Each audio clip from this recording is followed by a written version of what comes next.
Hello and Assalamu alaikum. Welcome to week 8 and day 2. So this week we did grammar. In grammar we learned about singular and plural nouns. I know we have done singular and plural nouns before as well, but this time around we have added one new rule. So what do we actually mean by singular and plural nouns? What do we mean when we say singular and plural?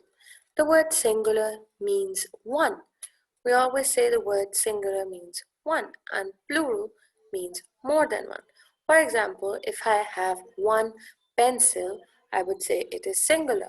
But if I have more than one pencils, I have two pencils or three pencils, then it would be plural.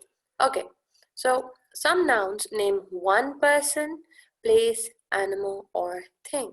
These are called singular nouns. Whereas some nouns name more than one person, place, animal, or thing, or even group of things. These nouns are called plural nouns. You can usually make a noun plural by adding an S towards the end of a word. For example, let's look at this sentence. The dogs trick the cat. Now over here, the word dogs is plural and it has an S towards the end. And whereas the word cat is singular and it does not have the S at the end. Now, we can make plural nouns by adding S, by adding ES, or by adding IES.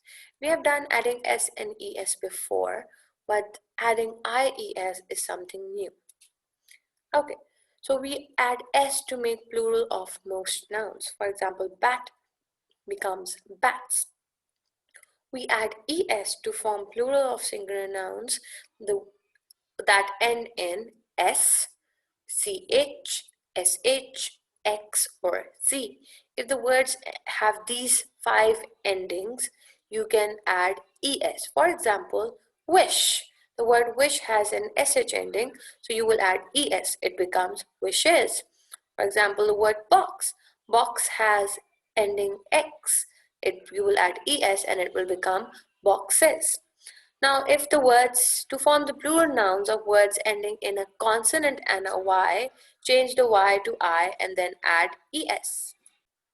Okay, so what are actually consonants? So we have talked about that there are 5 vowels, A, E, I, O, and U. So all the other letters except the 5 vowels are known as consonants. So just as in this sentence, there's the letter R before Y. So R is a consonant. So if the word is story, then what we actually do, we replace the Y, the letter Y, with I. We write I instead of Y, and then we add ES after I. So this makes them plural or more than one. So adding IES. But there's one more exception to this rule. If there is, let's say, for example, if there is a vowel before the letter Y, as in the word toy, so there's a vowel O before Y, then in order to make it plural, we don't add IES, we just add S after vowel. Same goes with the word boy. So there's a letter vowel O before Y, so we don't add IES, instead we add S to make it more than one. So keep these rules in mind when you're changing nouns to plural. Make sure you focus on the endings S, SH, CH, X, and Z.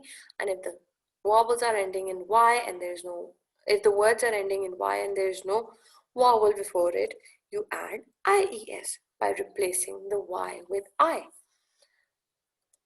Okay, so this was it for today, and I hope you understood the concept.